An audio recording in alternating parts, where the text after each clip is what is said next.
찬양과 영광을 우리 세세 무궁토록 돌려드리는 우리 모두가 되시기를 주님의 이름으로 축복합니다. 시간은 모든 것을 바꾸는 능력이 있는 것 아십니까?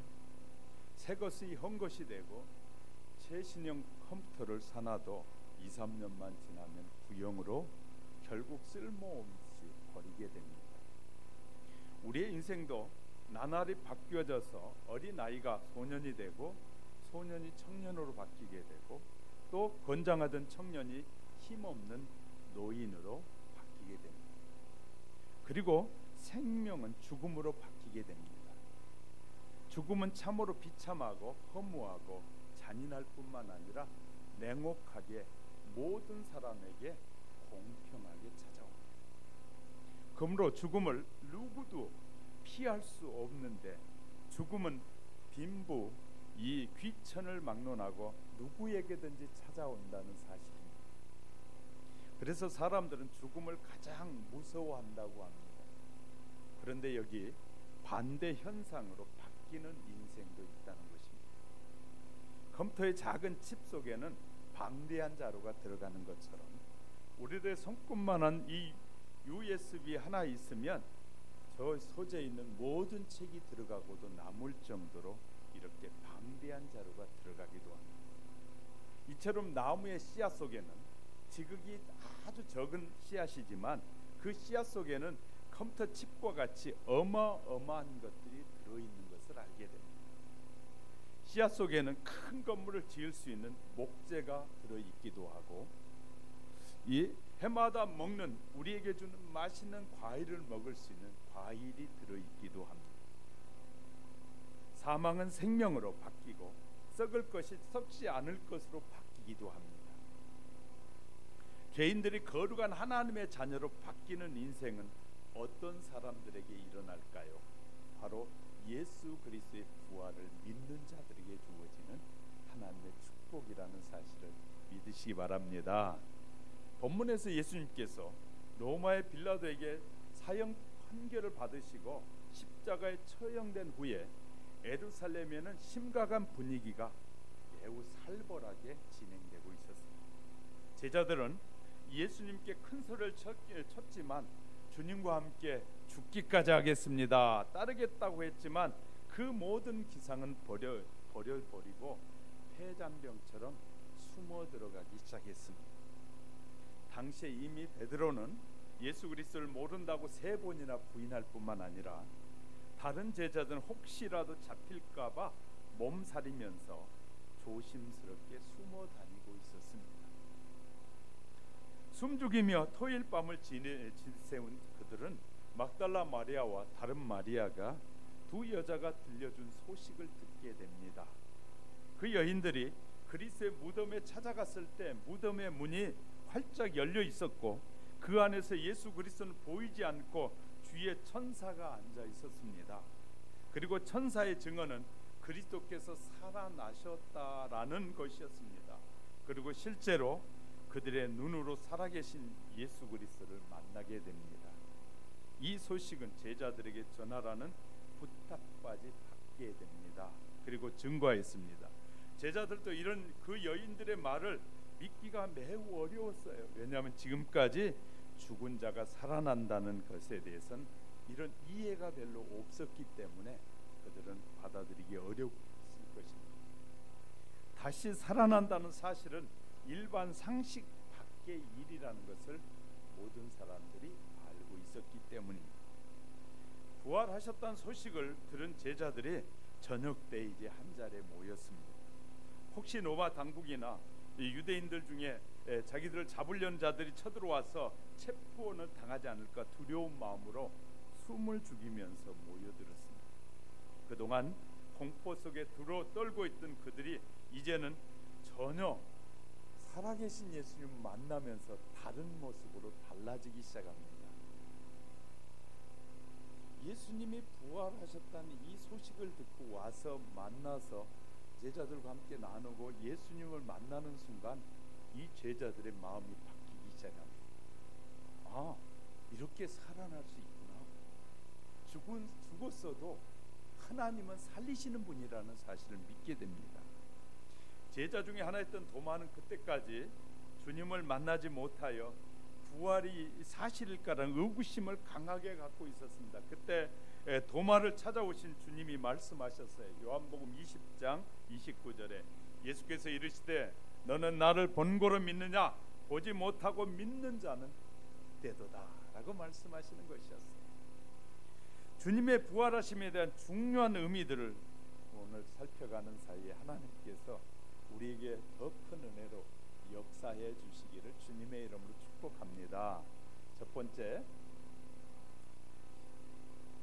부활은 불의와 악인에 대한 승리다라고 말씀드리고 싶습니다. 그리스도를 사형에 해당된다고 고소하던 자들의 계획대로 주님은 재판을 받게 됩니다. 빌라도가 아무런 제목을 들어보려고 사형을 처해보려고 제목을 찾아보지만 이 제목을 전혀 찾을 수가 없었습니다. 그래서 대제사장과 서기관들은 억지 주장을 펴자 로마 당국은 대적하는 정치범으로 몰기 시작했습니다. 예수님은 자신들을 왕이라고, 예수님 자신을 왕이라고 말하고 있었기 때문에 가이사를 대적하는 자라고 여겼습니다. 그들은 소리 높이 이렇게 외쳤습니다. 요한복음 19장 15절에 그들이 소리 지르되 없이 하소서, 없이 하소서, 그를 십자가에 못 박게 하소서, 가이사 외에는 우리에게 왕이 없나이다. 빌라도는 예수님을 놓아주고 싶었습니다. 유월절에 특별 사면으로 풀어놓으려고 하자 유대인들은 예수님보다 차라리 살인자였던 바나바를 놓아주라고 요청하게 됩니다.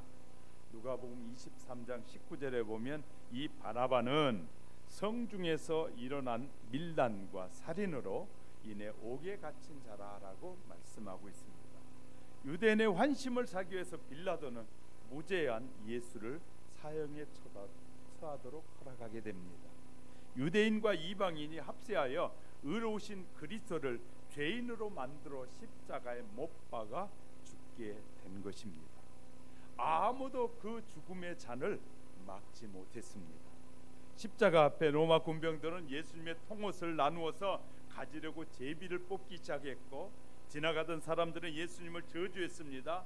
누구도 의로우신 예수님을 바로 알지 못하자 불의가 승리하고 악이 득세하는 것처럼 보였습니다. 주님의 죽음은 불의한 세력에 의해서 억울하고 원통한 죽음을 당하는 것 같습니다. 로마의 강력한 권력이 그를 죽이게 되고 인간들의 이 악함이 그리스도를 십자가에 못 박게 하였습니다. 십자가에 달리신 주님은 외치시기를 엘리 나와 사박다리, 나의 하나님 어찌하여 나를 버리시나이까. 그리스도를 십자가에 못 박아 죽임으로 의인은 영원히 사라지고 불의가 세상을 지배하는 것처럼 보이고 있습니다. 그러나 사울이의 주님은 성경의 약속대로 부활하심으로 인간들의 불의와 악이 의인을 영원히 죽음에 가두지 못함을 우리에게 증명해 보여주신 것입니다. 그래서 미래 일을 생각하던 시인은 노래하기를 아니 악인의 번영은 잠깐이다라고 예언하는데 시편 92편 6절 7절을 보니까 악인은 풀과 같이 성장하고 죄악을 행하는 자는 다 흥황할지라도 영원히 멸망하리이다.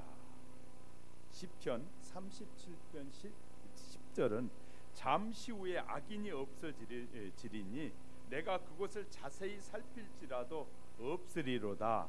악인의 행동이 잠깐은 성공처럼 보일 때가 많이 있습니다. 그리고 의인이 영원히 사라지는 것 같고 선한 사람은 해하고 없어지는 것만 같지만 그렇지 않다는 사실을 성경은 우리에게 말씀해 주고 있습니다. 그리스도의 부활에서 알려두듯이 의인은 다시 살아난다는 것입니다. 일어납니다. 공의 하나님께서 살아계시기 때문에 빈 무덤 앞에서 이 두려워 떨고 있는 여인들에게 무서워 말라라고 말씀해 주셨습니다. 이유는 그리스도께서 살아나셨기 때문에 부활의 불의에 대한 승리의 선언일 뿐만 아니라 악인에 대한 승리를 선언하고 계시는 것입니다. 아무리 세상이 악하고 불의가 득세하면 마지막 때 같지만 하나님의 진리는 절대 무너지지 않고 굳게 선다는 사실입니다. 그것은 악인의 악이 결코 이기지 못할 것이고 악인의 의가 영원히 가려지지 않는다는 것입니다. 세상 사람들은 악한 일을 위하여 모의하기 시작합니다. 의인을 영원히 해치기 위해서 힘을 모으고 지상의 불의한 권력을 다 동원하기도 합니다.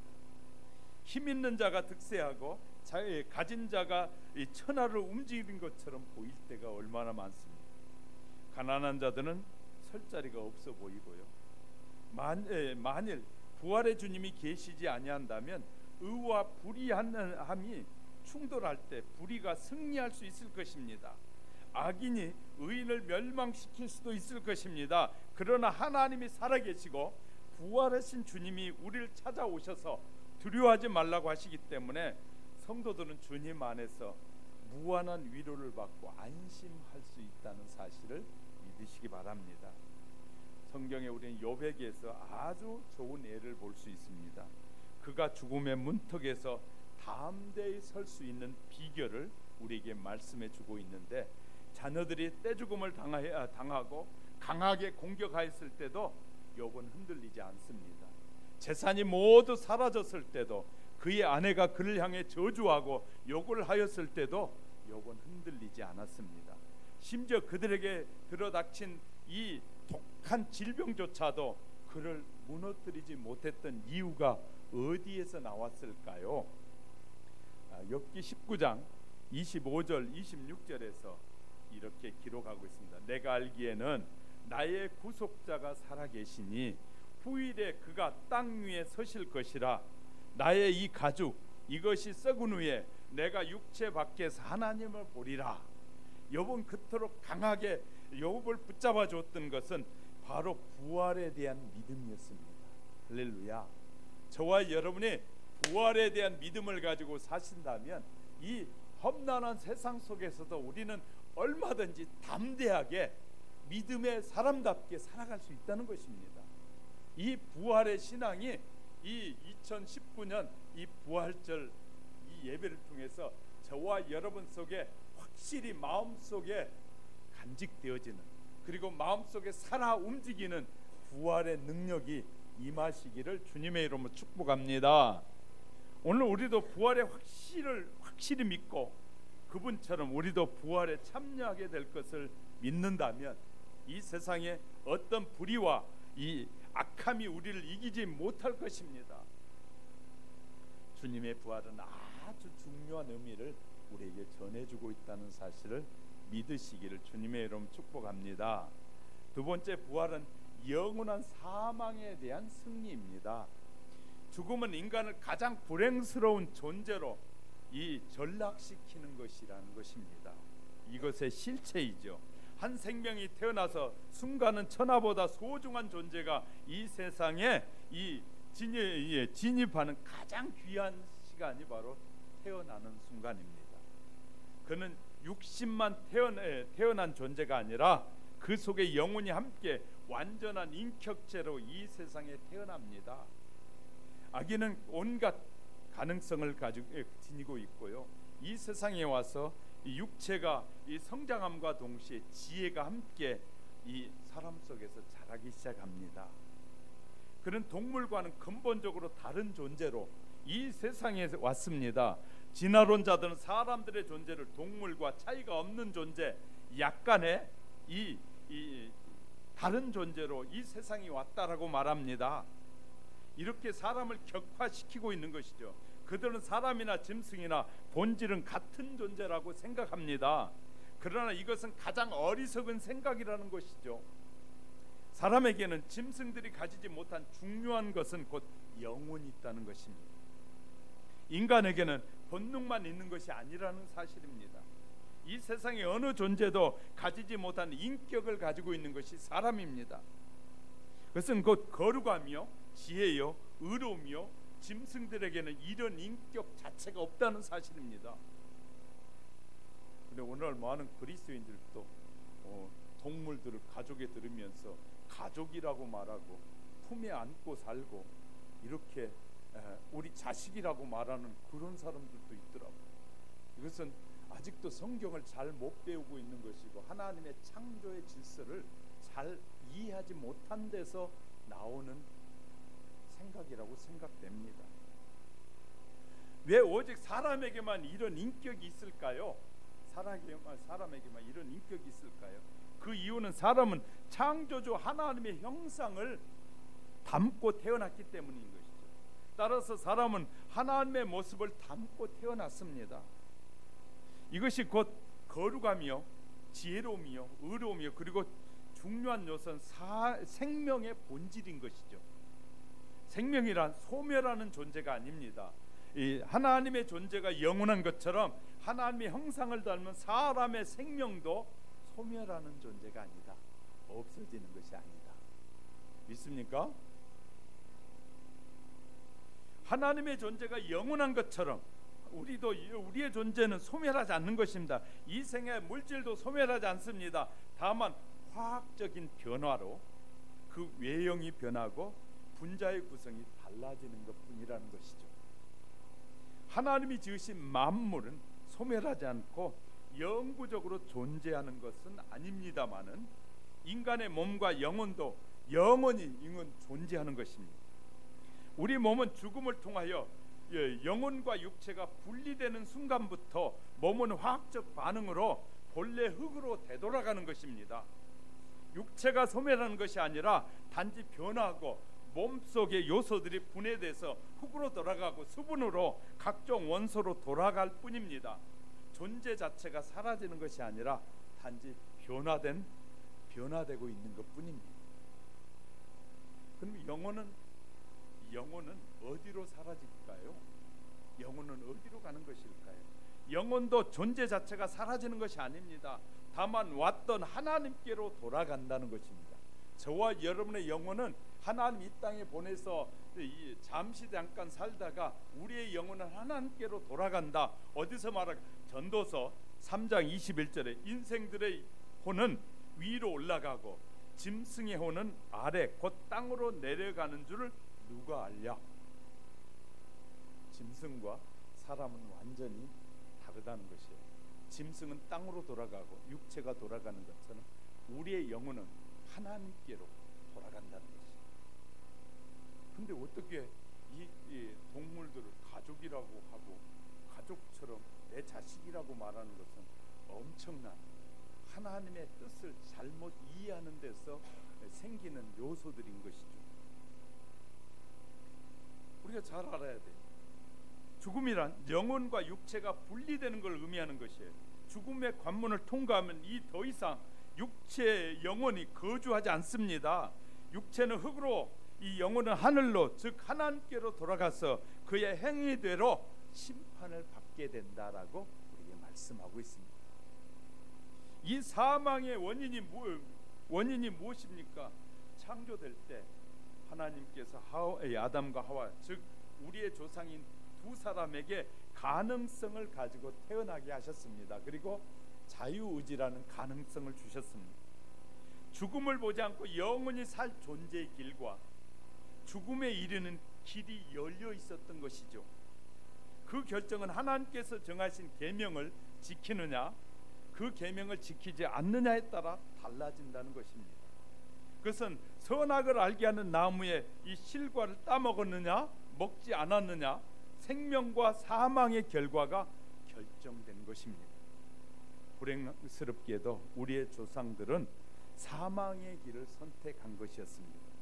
그 이후로 모든 후손이 아담이 선택한 이 사망의 길에서 벗어날 사람이 아무도 없게 된 것입니다. 인간은 태어나던 날부터 죽음을 향해 달려가는 존재가 되었습니다. 좀 일찍 죽는 경우가 있고 늦게 죽는 경우가 있을 뿐이지 이 사망에서 참 자유할 사람은 아무도 없는 것입니다. 이 사망에 쏘는 화살을 피할 자도 아무도 없습니다. 그런데 그리스도께서 이 사망의 권세 아래서 매여 있는 존재가 아니기 때문에 사망의 권세는 죄인데 이 세상의 모든 사람이 죽음에 이르는 죄의 근래를 인간은 벗어나지 못합니다. 아담과 하와의 원죄뿐만 아니라 스스로 살아가면서 짓는 자범죄로 인해서 모든 사람들은 이 사망의 권세 앞에 무릎을 꿇을 수밖에 없다는 것이죠. 그러나 그리스도께서 죄를 이기시고 완전한 순종을 통해서 하나님께서 요구하는 모든 의를 이루어 주셨습니다. 그에게는 흠도 없고 점도 없으십니다. 그는 사단의 시험을 물리치셨습니다. 선지자 이사야는 말하기를, 이사야 53장 5절에서 그가 찔림은 우리의 허물을 인하며 그가 상함은 우리의 죄악을 인함이라. 그가 징계를 받음으로 우리가 평화를 누리고 그가 채찍에 맞음으로 우리가 나음을 입었도다. 그리스도를 믿는 성도들도 다 같이 사망의 권세를 이기게 하셨다는 것입니다. 그래서 사도 바울은 고린도 교회 성도들에게 부활을 말하면서 15장 55절 50절에서 사망아 너의 이기는 것이 어디 있느냐, 사망아 너의 쏘는 것이 어디 있느냐, 사망에 쏘는 것은 죄요 죄의 권능은 율법이라. 우리 주 예수 그리스도로 말미암아 우리가 이김을 주신 하나님께 감사하노라. 할렐루야. 우리를 부활을 통해서 우리에게 살게 하신 하나님께 감사한다라고 쓰고 있는 것이죠. 예수님이 자신이 사망의 권세를 이기셨고 그를 믿고 의지하는 성도들에게도 사망을 이기는 권세를 주셨습니다. 사도 요한도 계시록 14장 13절에서 또 내가 들으니 하늘에서 음성이 나서 가로되 기록하라. 지금 이후로 주 안에서 죽는 자들은 복이 있도다 하시매 성령이 가라사대 그러하시다. 저희 수고가 그치고 쉬리니 이는 저희의 행한 일이 따름이라 하시더라. 주님은 부활하셨습니다. 주님의 부활은 아주 중요한 우리들에게 의미를 전해주고 있는 것입니다. 이제 우리는 죽음을 두려워하지 않게 되었습니다. 오히려 그 죽음의 날은 영원한 생명을 얻는 기념비적인 날이 되고 말았습니다. 마치 신랑을 맞으러 나가는 신부의 모습을 하고 주님 앞에 한 걸음 한 걸음 늘 기쁨으로 나가는 우리 하영교회 성도 여러분이 되시기를 주님의 이름으로 축복합니다. 세 번째, 부활은 대적한 사단에 대한 승리입니다. 사단은 하나님을 대적한 자였습니다. 그는 아담과 하와를 유혹해서 하나님을 거역하게 만든 장본인이 사단이었습니다. 이 사단은 끊임없이 성도들을 가까이 와서 유혹하고 하나님을 대적하게 부추기는 말을 하면서 우리에게 사단이 말하는 것을 잘 들으면 만사 형통할 것처럼 들리게 말합니다. 아담과 하와를 유혹할 때 사단은 온갖 지혜를 다 동원하여 우선 그 정체를 감추고 대신 가장 아름다운 존재로 지은 뱀을 이용하여 하와를 설득했습니다. 실은 하나님의 만드신 이 동물 중에서 이 뱀이 가장 지혜롭다고 그러잖아요. 이 지혜롭게 만든 뱀을 통해서 결국 사람을 유혹하여 무너지게 한 것이죠. 하나님께서 모든 동산의 실과는 허락하셨어도 선악을 알게 하는 그 나무의 실과는 먹지 못한다고 분명히 말씀하셨습니다. 그 이유는 무엇일까요? 이 뱀은 이렇게 유혹하는 것이요, 하와에게 잔뜩 의심을 갖게 하는 것이죠. 중대한 사유가 있다. 그 중대한 사유가 뭔지 아니? 이렇게 하와에게 사탄이 유혹하는 것이죠. 그래서 그게 뭔데요? 그랬더니 사탄이, 뱀을 가장한 사탄이 이렇게 유혹하는 거예요.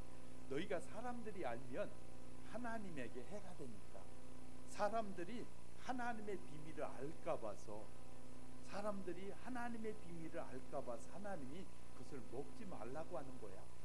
이렇게 의구심을 불어넣는 것이에요. 사람은 의구심이 생기면 자꾸 그 다음에 호기심이 생기게 돼 있어요. 의구심을 갖다가 이제 호기심이 생겼어요.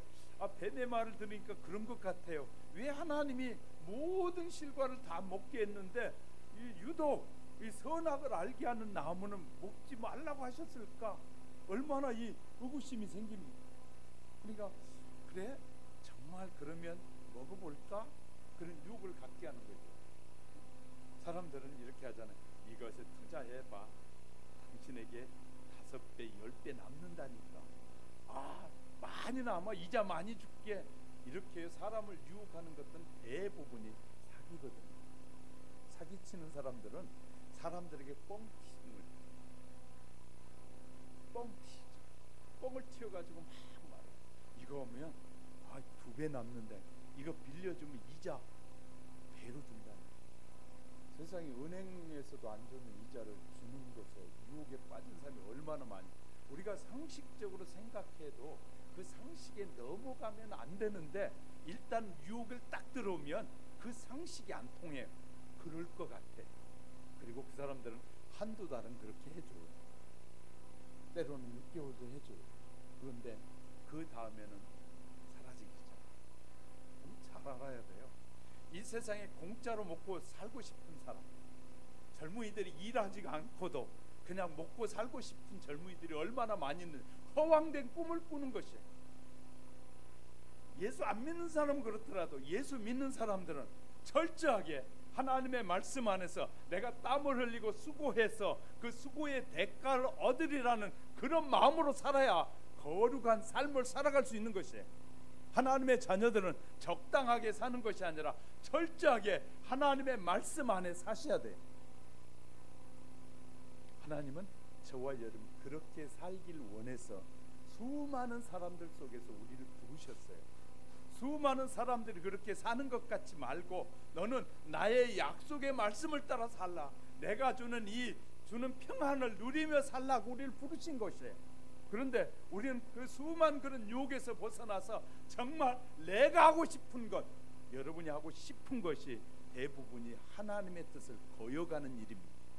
하나님의 뜻을 이루고자 하는 것이 우리의 뜻이 아니라 대부분이 우리가 요구하고 원하는 것이 대부분이 유혹을 받은 그 유혹 속에서 나오는 것이에요. 하나님의 뜻은 무릎을 꿇고 하나님 앞에 엎드리고 말씀 안에서 찾는 것이 하나님의 뜻이에요. 하나님의 뜻은 거저 주어지는 것이 아니라 무릎을 꿇고 하나님의 뜻대로 살고자 하고 하나님의 뜻을 이루고자 하고 하나님이 원하신 뜻대로 살고자 하는 그 자세를 가지고 엎드릴 때 뚜렷하게 드러나게 돼요. 이해가 되시면 아멘. 하나님의 뜻을 너무 값없이 생각하는 사람들이 많아요. 그냥 쉽게 이것이 하나님의 뜻이야 걸어가 보세요. 다 유혹에 넘어져요. 하나님의 뜻은 철저하게 나를 부인하고 그분의 이름을 높이고 그의 뜻을 이루는 것입니다. 할렐루야. 내가 거절되어지는데 나의 이름이 사라지는데 그래서 다 싫어하는 것이에요. 오늘날 주부들은 뭐하면 내 이름도 드러내야 된다. 내 이름. 그래서 요새는 문패에도 아내와 남편의 이름을 같이 쓰려고 하잖아요. 그리고 모든 것을 함께 공동 소유로 하려고 하잖아요. 서로 못 믿기 때문이죠. 왜 못 믿어요? 부부가 됐음에도 믿지 못한 사람이 얼마나 많습니까? 그것은 남편의 잘못일 수도 있고 아내의 잘못이기도 합니다. 왜? 아내에게 신뢰를 주지 못한 것은 남편의 책임이고 그렇지 또 믿지 못한 것도 아내의 책임이기도 합니다. 이 세상의 모든 문제들은 둘이 다 문제가 있는 것이지 한 사람의 문제가 있어서 일어난 일은 아닌 것 같아요. 그래서 법원에 가보면 이혼하는 수많은 사람들의 이혼 소송에서 들어보면 한 사람의 문제만 있는 것이 아니더라고요. 그런데 그것을 감추고 포장해. 나는 이렇게 잘했는데 저 사람이 문제야. 저 양반이 문제하고 서로의 문제를 전가하는 경우가 얼마나 많이 있는지 모릅니다. 우리 죄의 전가가 우리 이렇게 비참하게 만들었다는 사실입니다. 가장이라면 가장답게 내가 가정을 책임지지 못한 것에 대해서 하나님 앞에 회개하고 하나님 가정을 바르게 세워갈 수 있도록 도와주세요. 내가 정당하게 가정을 돌볼 수 있도록 힘을 주세요. 할 수 있어야 되잖아요. 하나님은 무엇이든지 구하고 찾는 대로 주신 하나님. 이래야 되는데 자기가 가장인지 가장이 아닌지도 모르는 가정의 가족들도 많다는 거예요. 하나님은 질서의 하나님이에요. 남자가 늘 말씀드려요. 남자가 똑똑하고 잘나서 가장으로 세운 것이 아니에요. 부족하고 연약해요. 그런데 지혜로운 여자는 그런 이 별 볼 일 없는 남자를 가장답게 만드는 것도 여자의 지혜입니다. 그래서요 남편을 왕같이 아내가 섬기면 자기 스스로가 왕비가 되는 것처럼 그리스도인에겐 지혜가 필요하고 예수님을 믿는 사람들에게는 가정 안에 질서가 세워져 갈 때 그 질서 속에서 하나님의 역사가 이루어져 가는 거죠. 그래서 남편을 가장으로 세우는 것뿐이에요. 우리가 이 세상에 살아갈 동안만 하나님의 나라에 가서는 가장도 없고 아내도 없고 남편도 없고 그곳에는 아무것도 없잖아요. 우리가 이렇게 성경을 제대로 이해하고 알고 가는 것은 너무 중요한 일입니다. 자, 아담과 하와는 좋아지고 하나님께서는 별로 안 좋은 일이 일어날 것을 측측하고 만든 장본인이 사탄이었습니다. 하나님께서 별로 안 좋은 일이란 아담과 하와가 하나님처럼 눈이 밝아져서 이 맑아지면 자기와 똑같아지는 그 우려 때문에 하나님이 그 실과를 못 먹게 했다라는 뱀의 유혹을 받은 하와는 얼커니 나도 먹으면 하나님 같아지겠구나. 자기도 따먹었습니다. 그리고 남편에게도 따다 줍니다. 여보, 같이 먹고 눈이 같이 밝아집시다. 놀라운 것은 밝아지고 보니까 자기의 벌거벗음을 알게 된 것입니다. 얼마나 죄가 많고 하나님 앞에 부끄러운 자신을 알게 된 것입니다. 우리는요, 수많은 유혹을 받아서 그것을 분별하고 판단해서 바로 결정하지 못하면 내가 비참한 인생으로 바뀌게 된다는 사실입니다. 사기꾼들의 유혹을 받았습니다. 분별력이 흐려서 이렇게 일상적인 보통 사람들이 생각하는 것도 생각하지 못하고 유혹에 빠져서 재산을 갖다 투자해 버렸어요. 그랬더니 그 재산이 빼앗기고 나니까 이제부터 내가 비참한 인생으로 바뀌고 마는 것이에요. 우린 선택하기 전에 언제나 하나님 앞에 지혜를 구하는, 그것의 유혹에 넘어지지 않는 비결을 우리에게 가르쳐 주신 하나님이시죠. 할렐루야. 그의 자녀들이 모든 것을 빼앗기고 모든 것을 잊어버리고 비참한 삶을 살도록 그냥 계시는 분이 아니라 내가 결정할 거예요. 하나님 개입하지 마세요. 하나님 내게 말씀하지 마세요 하니까 그럼 네가 결정해라. 우리의 결정은 늘 허탈한 결정, 저와 여러분의 결정은 사망에 이르는 결정을 하게 되는데 하나님의 결정은 생명에 이르게 하고 우리를 복되게 하고 아름답게 하는 결정을 하게 하시는 분이 하나님이심을 믿으시면 아멘. 사단은 아담과 하와를 유혹하더니 그 이후로 모든 인류에 이 사단의 노예가 되어서 평생토록 사단의 종살이를 하고 마침내는 멸망하게 됐습니다. 원래 지을 때 창조의 면류관에 존귀한 자로 지음을 받았지만 이제는 가장 비참한 존재로 타락하고 말았다는 것입니다. 죽음을 피해갈 자가 누구입니까? 아무도 없습니다. 사단은 자기 마음대로 사람들을 유혹하고 악을 행하게 하여 하나님을 대적하게 만듭니다. 이제는 본인이 원하지 않아도 사단이 시키는 대로 행할 수밖에 없는 존재가 됐습니다. 자, 무당들이 그런 얘기를 하더라고요. 신내림을 받고 난 다음부터는 자기의 삶이 아니라 그 신이 원하는 삶을 산다. 신이 이래라 그러면 이리고 신이 저래라 그러면 저라고 산다는 거예요. 그래서 이 신내림을 받은 무당들은 이렇게 말합니다. 신이 부르니까 가야 된다. 신이 지금 뭐 하란다고 뭐 하고 신의 부름을 따라 사는 이런 사탄의 부름을 따라 사는 사람들이 얼마나 많이 있는지 모릅니다. 그래서요, 사탄의 그 요구를 따라 살아가면 우리의 인생은 패망에 이르게 되는 것이에요. 그러나 우리가 하나님의 말씀에 순종하는 삶을 살면 우리 안에 하나님 안에서는 그 테두리 안에서 우리가 자유로 누리고 평화도 누리고 우리의 결정도 하나님 존중해 주시는데 지혜롭게 판단하도록 지혜를 주시는 하나님이라는 것을 믿으시기 바랍니다. 저는 가능하면 우리 성도들이 이 개인 사업을 많이 했으면 좋겠어요. 왜냐하면요, 그래야 하나님의 일을 많이 할 수 있잖아요. 직장 생활하면 직장에 매여서 못할 때가 많아요. 근데 여러분 개인 사업을 하면 이 시간을 많이 내서 주님의 일을 할 수 있잖아요. 그러니까 저는 가능하면 개인 사업을 하는 게 좋다고 봐요. 그런데 사업을 할 때는 늘 하나님 앞에 지혜를 구해요. 어떤 것을 해서 어떤 것의 유익을 통해서 하나님께 영광이 될지를 정말 무릎 꿇고 기도하면서 하나님 앞에 나에게 가장 적합한 일을 주시고 나에게 가장 적합한 일을 통해서 하나님의 영광을 위해 살 수 있도록 찾고 두들겨서 그 일이 결정될 때 가보십시오. 하나님 반드시 바른 길로, 축복의 길로 인도하실 것입니다. 할렐루야. 우린 섣불리 결정하고 섣불리 판단해서는 안 될 것입니다. 근데 많이 기도해 보니까 오는 느낌은요, 하나님이 말씀하시 응답하시기 바로 직전에 반드시 유혹이 오더라. 마귀는요, 하나님이 축복해 주시기 직전에 와서 사람을 팍 한번 유혹합니다. 그런데 많은 그리스도인들이, 기도하는 사람들이 그 유혹에 넘어지더라. 이렇게 말해. 목사님 응답 받았어요. 좀 기도해 보면 어때요? 뭐 응답 받았다니까, 이거 하나님의 말씀이라니까요. 하나님이 내게 그런 마음을 주셨다니까. 좀 더 기도하시죠.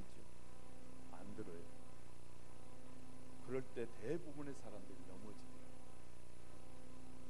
마귀는 아주 간교합니다. 사람을 아주 간교하게 사람을 속이는 것이 사탄의 이 본질이에요.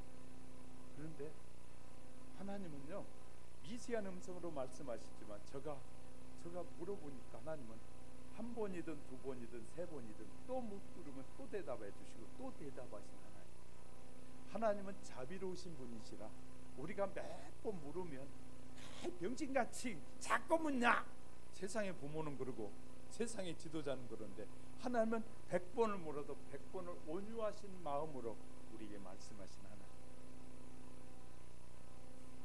저는요, 기도하다 그런 하나님의 음성을 듣고 이 응답을 받을 때마다 너무 감사할 수밖에 없는 것은, 내가 안 믿어져서 또 물어봐요. 하나님 이것이 맞아요? 이렇게 할까요? 하고 물으면 하나님은 100번이든 200번이든 내가 묻는 것에 응답해 주시면서 그렇게 해라, 힘내라 하고 믿어라 라고 말씀하시고 인도하신 하나님. 그러니까 우리가 하나님 앞에 이렇게 이 무릎을 꿇고 그분이 나를 통해서 이루고자 하신 뜻이 확실해질 때까지 조금만 기다리면 하나님 축복하실 터인데, 그걸 기다리지 못하고 보이는 유혹에 따라서 살아가다가 얼마나 많은 인생을 허비하고 버리게 되는지 모릅니다. 믿음을 가졌다고 다 좋은 믿음은 아닌 것 같아. 정말 좋은 믿음은 끝까지 주님을 의지하는 믿음이 좋은 믿음입니다. 할렐루야. 그냥 건성건성의 믿음이 우리의 인생을 실패의 길로 나락에 이르게 할 수 있다는 사실을 기억하시기 바랍니다. 그래서 야고보 사도는 이렇게 말합니다. 성도의 권면, 그런즉 너희는 하나님께 복종할지어다. 마귀를 대적하라. 그리하면 너희를 피하리라. 마귀는 우리가 예수 이름으로 명하면 다 피하게 돼 있어요. 예수 이름의 권세가 부활의 주님을 믿음으로 말미암아 저와 여러분에게 예수 이름의 권세를 주셨어요. 그 예수 이름의 권세로 악한 더러운 영아 떠나갈지어다. 유혹하는 영들아 물러가라고 말하면 떠나게 돼 있단 말이죠. 우리가 얼마든지 우리에게 유혹하는 것들을 물리치고 예수 이름의 승리를 우리가 누릴 수 있다는 것입니다. 주님은 사단의 권세를 이기시고 물리치신 비결을 십자가에서 죽음과 부활을 통해서 우리에게 보여주신 것입니다. 십자가의 죽으심과 부활을 통해서 마귀가 나를 죽이면 모든 것이 끝나는 걸로 그렇게 마귀는 선언했고 너희에게 보여줬지만, 나는 그 마귀의 권세를 이기고 승리했다. 살아나심을 통해서 우리에게 보여주신 것이에요. 이 주님의 능력이 저와 여러분이 믿을 때 우리 안에 계시잖아요. 할렐루야. 우리 함께 하잖아요. 정말 여러분이 하나님의 나라와 의를 위해서 지금 마지막 때가 될수록 해야 할 일들이 너무 많고요. 유혹도 그만큼 강하게 다가오고 있습니다. 성도들 무너뜨리기 위해서 수많은 유혹들이 밀려오고 있습니다. 그럴 때 우리가 해야 될 일은 하나님 앞에, 제가 볼 때는 이 가정의 가장이 하나님 앞에 무릎 꿇을 때 하나님이 더 기뻐하십니다. 왜? 자기의 책임을 알고 그 책임을 감당하려고 무릎을 꿇을 때 하나님이 기뻐하신다. 사랑하는 우리 하영교회 성도 여러분, 가장들이 먼저 하나님 앞에 무릎을 꿇읍시다. 하나님의 지혜를 구합시다. 하나님의 분별력을 갖게 해달라고 하십시다. 우리가 가장들이 먼저 하나님 앞에 서서 가정을 세워가고 일으켜가고 가정을 믿음 안에서 세워가고 여러분의 가정들이 가정에서 가정 예배를 드리면서 하나님의 말씀을 선포하고 하나님의 뜻이 우리의 자녀들에게 복이 되게 해달라고 그런 은혜가 우리에게 있을 때 하나님은 그때 우리가 축복해달라고 하지 않고 뭘 하게 해달라고 하지 않아도 하나님이 줄 수밖에 없는 것 같아요. 할렐루야. 하나님의 마음에 합한 자녀를 보면 하나님은 축복해 주시고 싶어 하는데 그런 액션을 취하는 사람들이 별로 없다는 거예요. 조금만 힘들면 아이고 못해요 하고 그냥 포기해버리지. 끝까지. 제가 예언 하나 할게요. 여러분 다 응답받을 수 있습니다. 끝까지 기도하는. 저는 맞는 예언만 한다고 했잖아요. 틀린 예언은 안 해요. 여러분 예수님은 끝까지 믿으면 천국 갑니다. 끝까지. 근데 중간에 유혹을 받으면 못 갈 수도 있어요. 그러니까 우리가 예수님 믿으니까 목사님들이 이 확실한 그 예언만 하면 되는데 쓰잘데기 없는 예언들을 많이 해가지고 때로는 문제가 되기도 하지만 은사는 아무것도 아닙니다. 하나님의 약속의 말씀보다 더 확실한 예언은 없어요. 할렐루야. 필요 없는 것들 뭐 사는데 필요한 뭐 돈 있느냐 없느냐 좋은 거 사느냐 좋은 거 먹느냐 좋은 집에 사느냐 이런 것 때문에 그냥 영원한 인생을 허비하고 버리는 참 바보 같은 사람들이 얼마나 많이 있는지 몰라요. 우리는 하나님의 약속만 확실히 붙잡고 살면 하나님이 결국 책임지신다니까요. 하나님 우리에게 약속하셨어요. 네가 나를 믿느냐 내가 그대로 책임져 주리라. 약속하셨다니까요. 저는 우리 하영교회 성도 여러분들이 가정들이 여러분의 가정을 잘 이끌어가고 우리 하영교회 성도 여러분들의 가정에는 이혼이란 있을 수 없는 거죠. 왜? 하나님이 짝지어준 것 사람이 나눌 수 없다고 했는데 내 마음대로 나누는 것은 하나님이 기뻐하시지 않는 일이라고. 우리가 하나님이 우리를 성경을 믿고 영원한 축복을 받게 하려고 우리를 불러주셨는데 그 말씀대로 살아야 저와 여러분이 축복된 삶이 될 거 아니겠어요? 그러니까 뭐 이혼 같은 생각 자체도 하면 안 돼요. 그것은 마귀가 주는 욕이에요. 나는 내가 죽더라도 이 가정을 내가 세우리라. 주님 안에서 세우리라. 그리고요 주님 앞에 무릎을 크 꿇고 하나님 앞에 구하는 하나님이 새로운 역사의 길을 만들어 가신 하나님. 할렐루야. 너무나 자 사단은 이렇게 사단을 이기고 승리하신 비결. 그리스도는 사망의 권세를 잡을 자인 마귀를 멸할 뿐만 아니라 십자가의 죽음뿐만 아니라 죽음의 권세를 이기신 그 3일의 부활, 3일 후의 부활. 사망의 권세를 잡고 있던 그에게 그리스도의 부활은 실로 치명적인 사탄의 치명타를 끼친 것입니다. 만약에 주님의 부활이 부활하지 못했다면 사단의 세력은 호령할 수 없었을 것입니다. 주님의 승리는 사단의 머리를 상하게 하는 결정적인 승리였다. 창세기 3장 15절에서 내가 너로 여자와 원수가 되게 하고 내 후손도 여자의 후손과 원수가 되게 하리니. 그 다음이 중요해. 여자의 후손은 내 머리를 상할 것이요 너는 그의 발꿈치를 상하게 할 것이니라 하시고 사단을 물리칠 것을 벌써 창세기 3장 15절에서 하나님은 예언해 놓고 계십니다. 얼마나 하나님 좋으신 분인지 몰라요. 벌써 창세기 3장에서 하나님의 창조하시고 사람이 하나님의 말씀에 불순종하여 실패하니까 벌써 회복시킬 것까지 약속해 놓으신 하나님. 할렐루야. 하나님은 정말 계획이 완전하신 분이시고 우리의 계획과 사람들의 계획은 허물어지고 바뀌게 되고 그래 우리나라 법도 바뀌잖아요. 뭐 시대가 바뀌었으니까 법이 바뀌어야 된다고 시대도 바꾸고 뭣도 바꾸고 하나님의 법은 5,000년 전 6,000년 전 한 번 준 약속이 영원토록 계속되잖아요. 그래서 우리는 진리라고 말합니다. 왜냐하면 세상에 보면 다 바뀌어요. 대한민국 헌법이 자유민주주의인데 자유를 빼자고 하잖아요. 자유를 빼면 이 공산주의하고 똑같은 사람들에 의해서 움직여지는 나라가 됩니다. 그런데도 사람들은 그것이 뭔지를 몰라요. 우리는요 누가 뭐라 그러면 좀 그 말이 무엇을 말하는 의미라도 좀 찾고 살아야 되는데 그냥 한국 사람 감정이 굉장히 풍부해요. 그래가지고요 사람들의 감정만 이렇게 움직이면 그냥 아무것도 모르고 따라 줄줄줄 따라서 어디로 가는 지옥을 향해서도 가고요 아무 데서나 가.